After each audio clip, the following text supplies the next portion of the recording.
Es sorprendente cómo en ocasiones escucho personas que dicen ser intelectuales, algunas que aparentan ser inteligentes, otras que son modernas, otras que son de avanzada. Le preguntan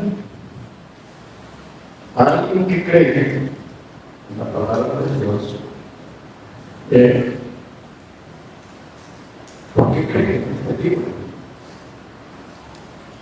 Pero cuando nosotros leemos este libro, nos damos cuenta que el libro está actualizado, a pesar de la cantidad de años que tiene que estar escrito. Usted va a leer libros a través de la historia que ya están desfasados.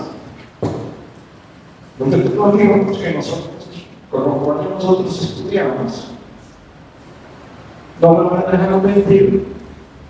Los profesores que tengo aquí, Consuelo, Papayaki, no sé qué más, que ya están desfasados. Ya verdad. La teología moderna de la educación. Pero cuando vemos este libro encontramos verdades que han prevalecido con el correr de los años y que son inmutables, inmovibles. También encontramos religiosos que nos dicen que cómo es posible que nosotros creamos se basa en que deberíamos de creer en lo que está en el Nuevo Testamento, pero no en el Antiguo Testamento, porque el Antiguo Testamento era antiguo, era otro tiempo, no para este tiempo. Pero bueno, nosotros leemos proverbios y los proverbios están tan actualizados como cuando se escribieron. Palabras sabias, de hombres sabios, dirigidos por el Espíritu Santo. Lean proverbios, hagan el intento, lean. Búsquenlos y lean. Hasta donde alcance y después sí. Y van a encontrar verdades absolutas que son tan buenas para su vida. Igual sucedió en el diálogo que Habacuc sostuvo con nuestro Señor. Recuerden que esta escritura es un diálogo.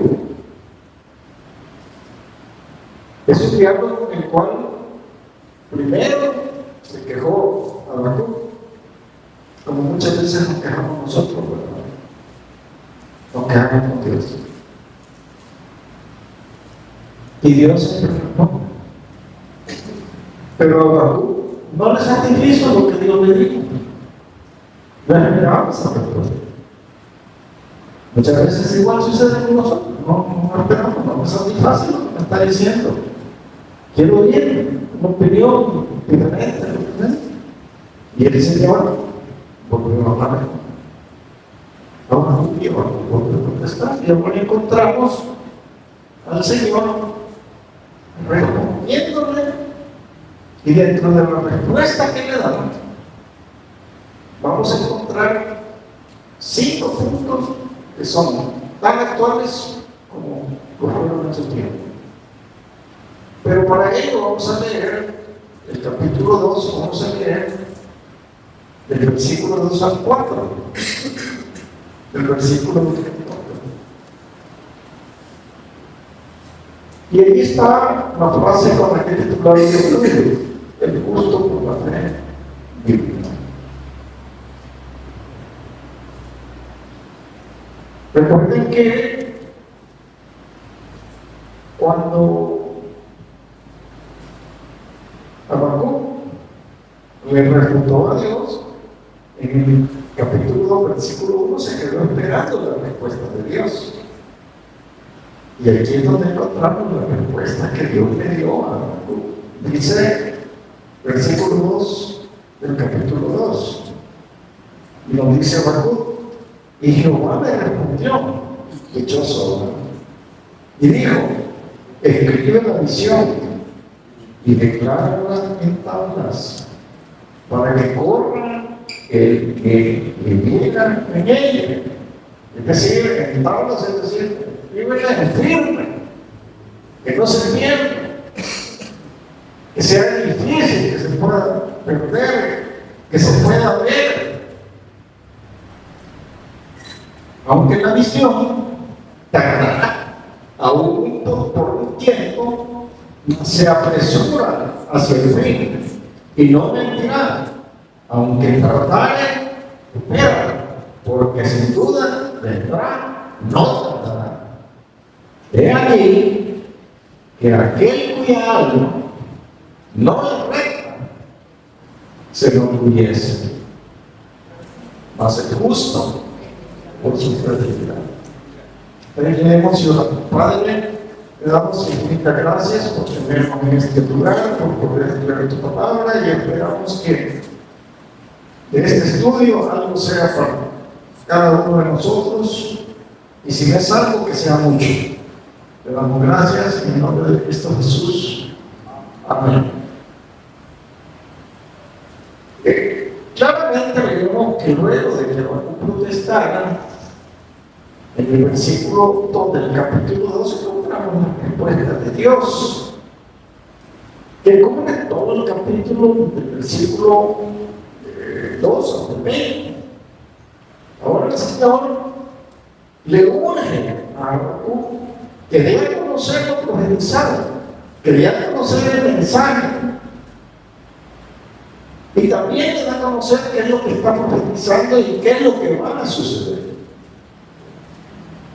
Habacuc escribió entre los años 610 y 605 a.C. Y las tres invasiones babilónicas se dieron en los años 597, 587 y 582. Fueron tres incursiones. Cuando nosotros leemos, a veces las incursiones no se dieron de manera... Nosotros leemos lo que está en la Biblia y creemos que pasó de un día para otro. No, eso no sucedía así. Sitiaban las ciudades. El sistema de ellos era sitiar una ciudad, ahogarla, y cuando estaba ahogada, que no le entraba nada, no podía salir nada, y sus provisiones se iban agotando, entonces caían las ciudades. Esto podía ocurrir 3-6 meses, qué sé yo. Pero la primera inclusión después de la profecía de Habacuc se dio entre 8 y 10 años después de que este hombre escribió la profecía. Después subieron otras. O sea, ellos llegaban, saqueaban y se iban, y después volvían a regresar, que es lo que estamos, les estoy contando. Es decir, que el pueblo tuvo suficiente tiempo para que el reino de Judá hubiera cambiado, porque se hubiera acogido al Señor. Déjenme preguntar a nosotros, miren, va a haber un gran terremoto en este país.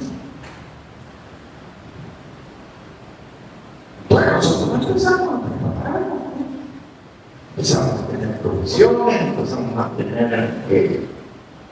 tomar ciertas medidas, empezamos a hacerlo.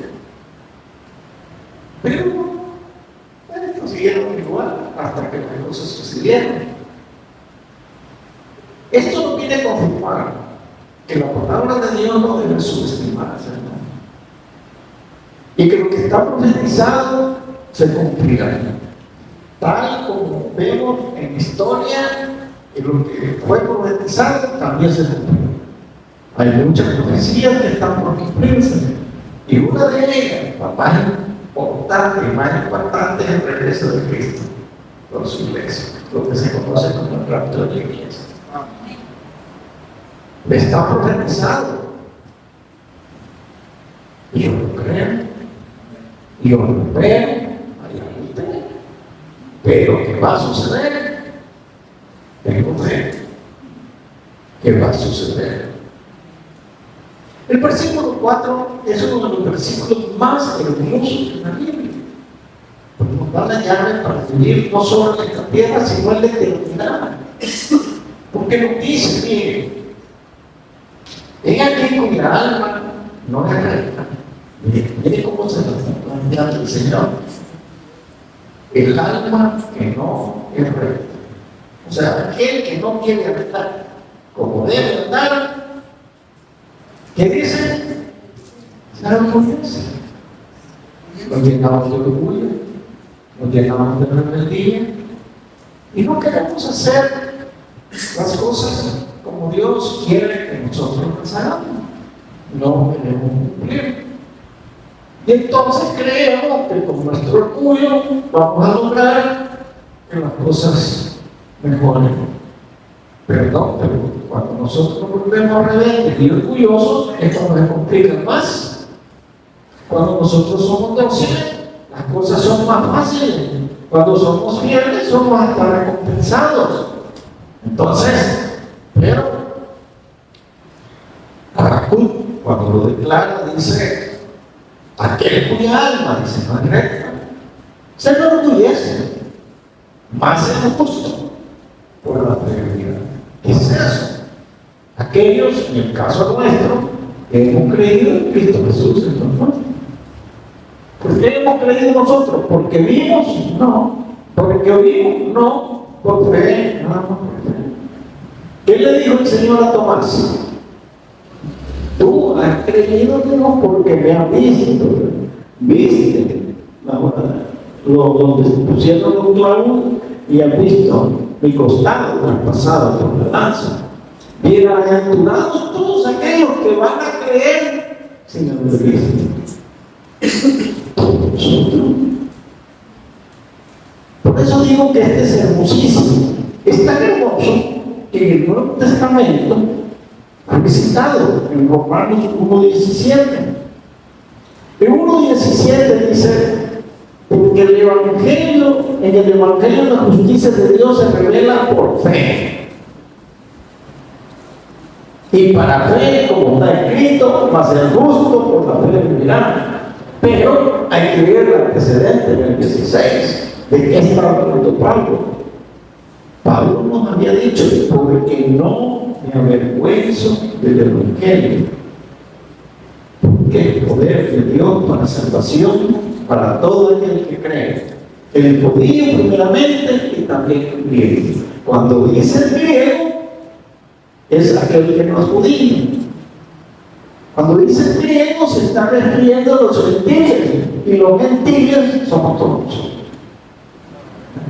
Entonces dice la Escritura: el poder de salvación para el griego, para el judío primeramente, sí, porque a los suyos vino, pero a los suyos no le recibieron, a los que le recibieron les dio la potestad de ser llamados hijos de Dios. Dichosos los que le hemos recibido. Pero, dice la Escritura, Pablo lo dice: no me avergüenzo del Evangelio porque es poder de Dios. Fíjese que es triste. Hay personas que se la demuestran del Evangelio. Hay personas que no quieren saber que los demás conozcan su fe. Creen, pero no quieren saber que se conserva su vergüenza. No divulgan, no testifican. Entonces, muchas veces ni saben que son cristianos. Y sus actos indudablemente dicen lo contrario. Porque llegan a tal punto de que si alguien les dice: fíjate que eres cristiano, los demás pueden decir: pero tú eres cristiano, yo lo conozco, como diga que es. Si usted lo viera, de por qué no lo conoce. Imagínense el punto que llegamos. Pero dice Pablo: yo no me avergüenzo del Evangelio, porque el poder de Dios. ¿Y dónde está el poder de Dios? En que nos da salvación y nos da vida eterna. Eso es lo importante. En Gálatas 3:11 vuelve Pablo a hablar en este versículo. Y dice, en el capítulo 3 de Gálatas 3, en el versículo 11, pueden citarlo, y dice, y que por la ley ninguno justifica para con Dios. Es evidente, porque el justo por la fe vivirá. Es lo que Pablo nos está diciendo en este momento. La creencia, aún en nuestro tiempo, de alguna denominación que todavía está creyendo de que por la ley se puede salvar. La creencia de una religión que cree que la salvación es por obras y no es por fe. Algo que es totalmente imposible. No puede darse. Porque el cumplimiento de la ley no puede darse en su totalidad. La ley que está escrita en el Antiguo Testamento y recordada por el pueblo judío, cuando nosotros la revisamos, cada uno de sus mandamientos descubrimos que no los podemos cumplir. Y como uno que no cumplamos, somos condenados. ¿Por qué? Porque la ley dice, Romanos 6:23 nos lo dice, y nos lo hace ver, porque la paga del pecado es muerte. Y aquel que no cumple la ley pecó. Entonces, su condena es la muerte. Pero en el mismo versículo de Romanos 6:23, la Escritura nos dice, mas la dádiva de Dios es vida eterna. Dádiva es un don, es algo que Dios nos da por gracia, y lo recibimos y lo creemos por fe. Entonces vemos nosotros que este versículo 4 es importantísimo, porque trasciende a través del Nuevo Testamento. No solo se queda en el Antiguo Testamento, sino que viaja en el Nuevo Testamento para que nosotros los creyentes no perdamos de vista lo que fue escrito y le fue entregado a Habacuc. En Hebreo 10, en el versículo 38, vuelve nuevamente el autor de Hebreos y nos dice, mas el justo vivirá por la fe. Y agrega, y si retrocediere, no agradará a mi alma. Allí agregó un componente. El primero que vimos es, no me avergüenzo del Evangelio, porque es poder de Dios. Y aquí ahora nos está diciendo que no debemos retroceder, porque si retrocedemos, eso no le agrada a Dios. ¿Qué es lo que sucede? Dice, pero nosotros no somos de los que retroceden, dice Pablo. Está hablando él y de los primeros cristianos y de los que hemos creído. Nosotros no somos retrocedentes para perdición, sino de los que tienen fe para preservación del alma. Es decir, encontramos en el camino del Evangelio muchos que son inconstantes, no quieren permanecer en el camino de la fe, no le dan la importancia que eso merece, y damos pasitos, damos 1, 2 pasitos, seremos 10.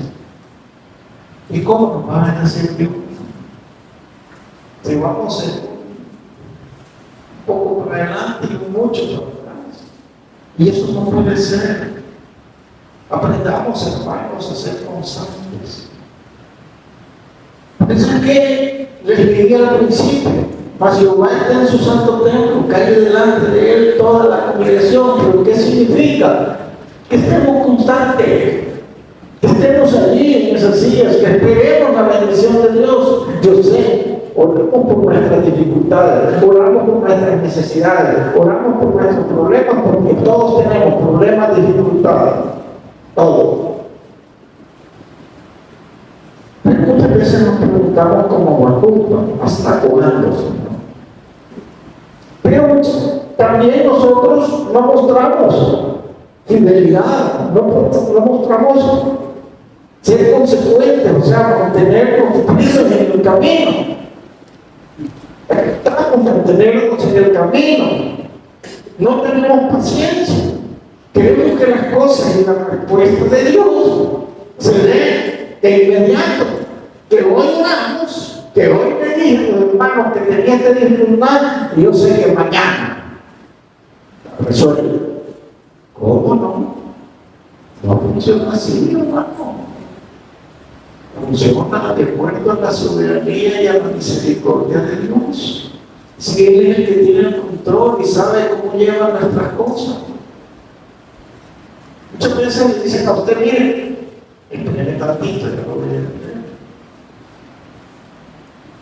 Hay una cosa aquí que está y hay otro que está espéreme tantito, y el tiempo pasa. Y muchas veces no esperamos. No esperamos porque somos inquietos, somos apresurados, queremos que las cosas se resuelvan ya, y salimos protestando y gritando para allá.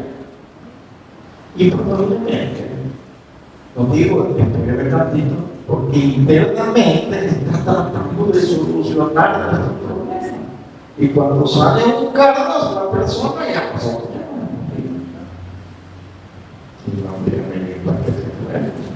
Yo hablando con él, con la persona que quiero ayudar, y él o ella se fue.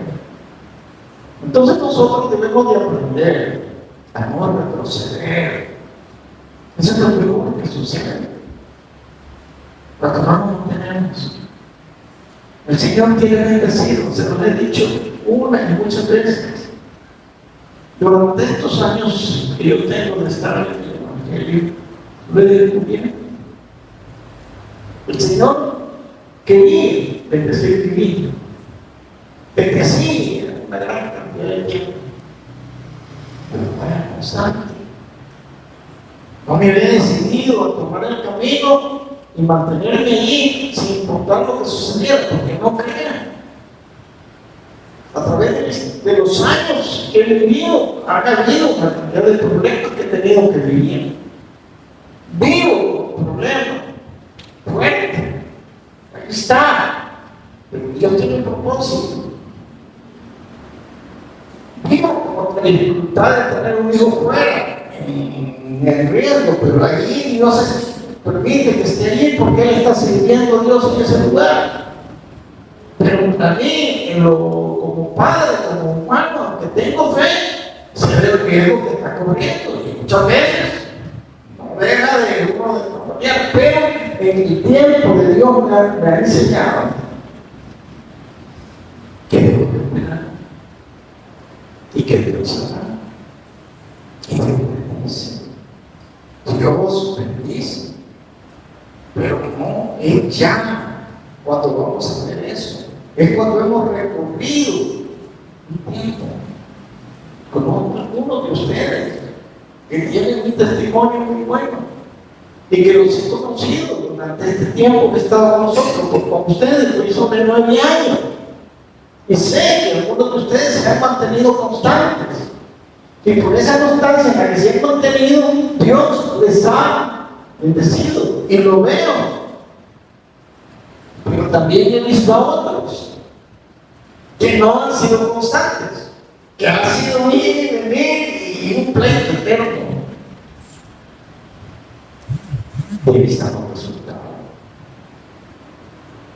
Pero ha trazado el plan de Dios. Si el plan de Dios era para 4 años, este plan de Dios hizo para 8. Miren, el mejor ejemplo de una universidad. Usted va y entra a una universidad y empieza a estudiar. Pero allá por el 3er año, usted por algo de motivos se fue embarazada, cambió de trabajo, perdió la noción de lo que está haciendo, su disciplina no fue la mínima, y usted se retira. Y pasa 2 años sin llegar a la universidad. A los 2 que vienen, llegan algunos años. ¿Saben qué le van a decir? Fíjense que el plan en el cual ustedes estaban ya no es el mismo. Así que ahora ustedes le han agregado otra materia. Hay quienes no se han podido graduar porque egresaron y regresaron 3 o 4 años después. ¿Saben qué les dijeron? Tienen que estudiar 2 años más. No sucede. O puede suceder con el plan de Dios. Pero muchas veces nosotros no damos pasos firmes en mantenernos y en decidirnos estar al frente de los ojos de Dios. Este versículo 4 fue tan impactante, pero tan impactante, que cuando Martín Lutero lo lee, iluminado por el Espíritu Santo, lo relacionó inmediatamente con Romanos 1:17. Lo que hablamos, porque no me avergüenzo del poder del Evangelio. Martín Lutero lo relacionó. El Espíritu Santo le abrió inmediatamente los ojos. El Espíritu, él era un sacerdote, un clérigo en Alemania. Y tuvo un cambio radical en su vida, pero tan radical que marcó el inicio de lo que se conoce como la Reforma Protestante. Muchos dicen que de ahí venimos nosotros, que somos parte de esa rama, pero bueno, dejémoslo allí por otro día. Él descubre que la salvación es gratuita, que no es por obra, sino que es por gracia, que no tiene precio, porque descubre que el precio ya lo pagó nuestro Señor Jesucristo en la cruz del Calvario, y que se obtiene por fe en creer en ese sacrificio vicario de nuestro Señor Jesucristo. A él le chocó, no le pudo todo lo que la iglesia de Roma estaba haciendo, todo lo que había impuesto. Entre ellos, lo más famoso que eran las indulgencias. Y que las indulgencias cobraban de acuerdo al poder adquisitivo del que solicitaban algo. Y que a través de eso habían torcido la doctrina de la salvación. Es decir, hablando del purgatorio, hablando del limbo, hablando de que usted puede sacar a su familiar, que ahí donde está, lo puede sacar porque tiene que pagar tanto, que usted para ser salvo tiene que pagar tanto, que usted por ese pecado que cometió tiene que pagar tanto, y en total que pague. Allí vemos los resultados. Y Martín Lutero lo vio. A él eso no le pudo. Cuando descubrió que el justo por la fe vivirá. Y esto lo llevó a que el 31 de octubre del año 1517 clavara en la puerta de la iglesia del Palacio de Wittenberg en Alemania sus 95 tesis, por lo cual Lutero sería juzgado y sería expulsado. Expuso que la salvación es por fe y que no se debía pagar por ello. Además de que no se puede conseguir a través de obras, que no se puede conseguir a través de sacrificios y que no se puede conseguir a través de la penitencia. Esa fue la exposición, la tesis de Martín Lutero. ¿Que de dónde la obtuvo? Estudiando. Recuerden ustedes que en el pasado la palabra de Dios estaba olvidada. Si la palabra de Dios estaba escrita en latín, y a partir de la reforma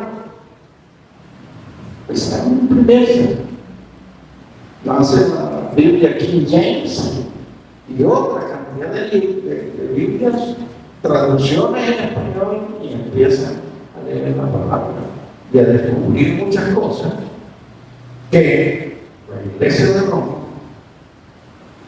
tenía supeditados únicamente su conocimiento. Inmediatamente que expone esto, el Señor le da a Habacuc 5 años. Se conocen como los 5 años de Dios, es decir, 5 razones disciplinarias, 5 formas por las cuales nosotros vamos a ser disciplinados. Y esto está en los versículos del 6 al 19. El primero de ellos lo encontramos en el capítulo, en el versículo 6, pero quiero explicarle que estos años de Dios están escritos. En primer lugar, estaban escritos para el pueblo de Dios, para que el pueblo de Dios tomara conciencia por qué era que iba a ser castigado. Y por eso es que le detalla estos 5 años. Cuando ustedes encuentran en la Biblia ayes, son quejas de Dios directas, son directas. En segundo lugar, las escribe para que se den cuenta que también iban a ser castigados aquellos que estaban siendo instrumentos de Dios para castigar al reino. Eso es lo que pasó. Que Babilonia, el imperio de Babilonia, los caldeos, iban a reinar. Si bien es cierto, iban a colonizar, iban a esclavizar, iban a hacer todo lo que ellos iban a hacer, pero no iban a prevalecer de manera integral. De ellos vinieron el imperio medo-persa y fueron castigados por todas las atrocidades que ellos hicieron por el persa. Entonces aquí les está mostrando el Señor que iban a tener un castigo por lo que estaban haciendo. Eso me lleva a mí a que nosotros podemos tener ciertas actitudes, ciertos comportamientos y creer que pasamos desapercibidos ante la presencia de Dios. Eso no es cierto. Nosotros podemos cometer muchos errores y si no nos sometemos a la misericordia de Dios, no quedamos sujetos a que en un momento determinado también esa aventura se nos corre y se nos pasa. Y ese es mi tercer punto, que estos años de Dios también son aplicables a todos nosotros. Si caemos en uno o más de ellos. El primer año lo encontramos en los versículos del 6 al 8. No sé si voy a terminar y vamos a ver la segunda parte en el domingo. El primero, no han de levantar todos estos refranes sobre él y sarcasmos contra él. Dirán, ay del que multiplicó lo que no era suyo. ¿Hasta cuándo había de acumular sobre sí prenda tras prenda? No se levantarán de repente tus deudores y se despertarán los que te harán temblar y serás despojo para ellos. Por cuanto tú has despojado a muchas naciones. Aquí es donde está hablando ya de los que van a hacerle daño a Israel. Todos los otros pueblos te van a despojar a causa de la sangre de los hombres y de los robos de la tierra, de las ciudades y de todas las que viven en ellos. Este versículo 8 es específico para los que iban a ser instrumentos en las manos de Dios. Ellos no iban a tener misericordia. Claro, lo vimos en el estudio anterior, que ellos no tenían temor de Dios. Cuando Habacuc dice, ¿por qué permites que estos que son culpados dañen a nosotros que somos justos? Se quiso poner a la par. Pero lo justificamos nosotros, decir, bueno, si esto no se le dio justo. Y el que no conoce de Dios, ¿qué? Es el igual. Ese se emborrachó anoche y hoy se va a volver a aprovechar y le da igual. ¿Y qué? En mi vida soy yo. Pero no tiene que ser de Dios. Ese se acostó como una mujer hoy que conquistó y mañana anda viendo otra que va a conquistar. Así va viviendo su vida. Pero él no conoce a Dios. Él no sabe que está perdiendo su alma por su pecado. Es igual. Entonces dice aquí, tú has despojado a muchas naciones. Que era lo que iba a suceder. Eso iba a suceder. En 3 ocasiones llegaron a Judá, a Jerusalén, a despojarlo, en 3 fechas diferentes. Entonces ellos, también, a causa de la sangre de los hombres y de los robos, porque sí, llegaban y saqueaban las ciudades, y se llevaban a lo mejor de las ciudades para usarlos ellos allá como esclavos. Entonces dice, te van a despojar. Pero también nos está hablando en esta parte, nos habla a nosotros, que está dirigido a la destrucción y está dirigido a la maldición. ¿Por qué está dirigido aquí? Dice, porque hay del que multiplicó lo que no era suyo. ¿Cómo lo multiplicó? Y dice, ¿hasta cuándo ha de acumular sobre sí prenda tras prenda? ¿Y cómo acumuló prenda tras prenda? ¿Cómo lo pudo haber hecho? A costillas del que no tiene, a costillas del que tiene menos, a costillas del necesitado. Entonces, la palabra aquí no se está hablando de destrucción, que es una forma aquí de la avaricia. Veamos que dice Deuteronomio 24, 10 al 13. Yo se lo busco aquí. A ver si llego yo más rápido que los chicos de... Ya me ganaron. Deuteronomio 24, 10 al 13. Dice el escritor: cuando entregares a tu prójimo alguna cosa prestada, no entrarás en su casa para tomar la prenda. Te quedarás fuera, y el hombre que prestaste te sacará la prenda. Y si el hombre fuera pobre, no te acostarás reteniendo aún su prenda. Sin falta le devolverás la prenda cuando el sol se ponga, para que pueda dormir en su ropa y te bendiga, y te será justicia delante de Jehová tu Dios.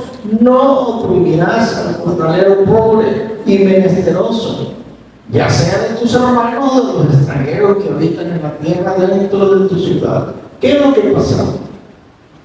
Que había quienes, esto no reguló la ley, esto está regulado en la ley, la avaricia estaba regulada, pero había quienes en esos pueblos que prestaban porque tenían necesidad de prestar, pero venía el que necesitaba que le pagaran, y como no le pagaban, le quitaban lo mínimo que tuvieran. Y si era necesario que se quedara desnudo, al que le quede desnudo y el problema de él, si no me pagó. Entonces, la palabra de Dios lo hace ver realmente como una injusticia. ¿Cuál es la injusticia? Cuando el más fuerte se aprovecha del más débil. Cuando el que tiene recursos abusa del que no los tiene. Es cierto. Muchas veces alguien se endeuda por falta de disciplina. Hermanos, muchas veces nos endeudamos porque no somos disciplinados. Aprendan a ser disciplinados. Aprendan a cuidar lo que el Señor le da, la bendición que Dios le da. Pero si usted se dedica a malgastar el dinero, a no saberlo administrar, muy de moda se ha puesto el término de gastos hormiga. Muchas veces esos gastos pequeños nos hacen economizar. ¿De qué estoy hablando? De que usted ya tomó la rutina de que todos los días se va al parque y se toma un cafecito de calidad, con su pancita. Y eso en el parque le cuesta $4, pero usted lo hace todos los días, porque comer es para hacerlo. Pero su presupuesto no es para eso. Su presupuesto no es para eso. Le asume todos los días cosas que nosotros compramos que realmente no necesitamos. Entonces no sabemos administrar lo que Dios nos da. Aprendamos a vivir con lo que Dios nos da. Aprendamos a tener un hábito en lo que gastamos de acuerdo a la necesidad. Y a vivir con lo que Dios nos da, no querer vivir como viven otros. Si otros tienen la posibilidad de gastar cada vez de esos negocios que usted ve en los centros comerciales, que prefieren un parque en el otro centro comercial, están diseñados para que la gente consuma y gaste, pero están diseñados para que lo hagan de acuerdo a sus posibilidades. Pero muchas veces nosotros entramos y no tenemos posibilidades. Andamos viendo cosas que no necesitamos. Entonces caemos en situaciones difíciles que no podemos cubrir, nos vemos en la necesidad de prestar por nuestra falta de disciplina. Y luego venimos y pagamos las consecuencias. Diferente es que venga y surja una enfermedad, que surja la muerte de un pariente y que nos veamos obligados también en esos casos, en los cuales nos vemos obligados a tomar un préstamo. Pero la verdad es que primero miramos eso. Ahora bien, ya estamos en pecado, ya por falta de disciplina o por necesidad. Bueno, aquí el Señor lo que está diciendo es que ya Él, que da el dinero, también que tenga misericordia. Probablemente a quien le va a azúcar la pista tenga familia, pues, y estamos dañando a una familia, ¿verdad? Y aún ahora existen leyes, ¿verdad? Leyes que van controlando ese tipo de situaciones. Por ejemplo, la ley establece que hay bienes primordiales que no se pueden embargar. Ya la ley ya no está dejado establecido. Es decir, usted no le puede ir a embargar y quitar la cama y dejarle en el suelo. La ley de Dios establecía que eso no era correcto hacerlo. Y le quitar la cama a una persona. Pues hoy la ley nuestra nos protege para que eso no suceda. No le pueden quitar la cocina, no le pueden quitar la refrigeradora, no le pueden quitar el televisor, cosas que son esenciales para su vida diaria. Entonces la ley no es así. Y que hay un porcentaje de su salario que tampoco es inembargable. Pero estamos discutiendo. Pero, por supuesto, siempre hay quienes abusan. Y es algo que se debe evitar, caer en la avaricia. La avaricia se define como el afán desmedido de obtener riqueza. Y existen quienes no se detienen ante nada, haciendo que personas firmen contratos que son engañosos. Y en su necesidad, muchas veces nosotros vamos y prestamos. Y cuando vamos a prestar, la persona nos dice: mire, tiene que firmar esto. Está bueno, ¿dónde le firmo? Pero ya lo digo, está bueno, yo le pago.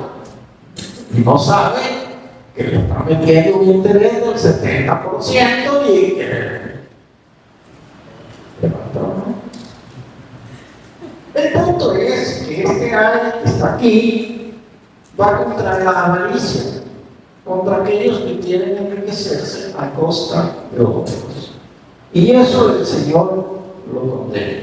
Para el Señor eso es condenable que se haga, ¿verdad? Así que tomemos en cuenta que esto no se puede hacer. Si hablamos de la extorsión, pues creo que la sociedad salvadoreña ha vivido recientemente los pasajes más negros de su historia. Y rogamos a Dios no se vuelva a repetir. Y que no vayan a haber personas que aún estén pensando extorsionar a otros, porque eso lo condena a Dios. Y eso es lo que Dios le estaba diciendo a Juan que escribiera, porque estaba sucediendo. Y hay muchas formas de extorsión, hermano. Hay muchas formas de extorsión. Dentro de la extorsión hay muchas categorías de extorsión. Tengamos cuidado en no caer en algo así. Creo que le leo nuevamente el versículo 4. He aquí que aquel cuya alma no es recta se enorgullece. Tengamos cuidado con esta primera parte del versículo. Pero lo más hermoso de este versículo es que el justo por la fe. Que usted tiene fe en Cristo Jesús. Deje en Cristo Jesús le siga guiando. Deje en Cristo Jesús que bendiga como lo quiera bendecir. Y véngase conmigo porque vamos a continuar con la segunda parte de este estudio. Amén. Padre, te damos gracias, Señor, porque nos permites estudiar tu palabra, Señor, reflexionar en ella, Señor, y evitar caer en algunas de las cosas que hemos tratado en esta tarde. Te damos infinitas gracias por lo que eres, y si en esta tarde hay alguien que aún no te ha recibido, ahí donde se encuentra, si aún no es un hijo de Dios, pues yo quiero hablar con usted y con usted. Lo único que tiene que hacer es levantar su mano, porque queremos hacerlo, porque la palabra de Dios nos bendiga. Alguien esta tarde, Padre, te damos infinitas gracias por todo, en el nombre de Cristo Jesús. Amén.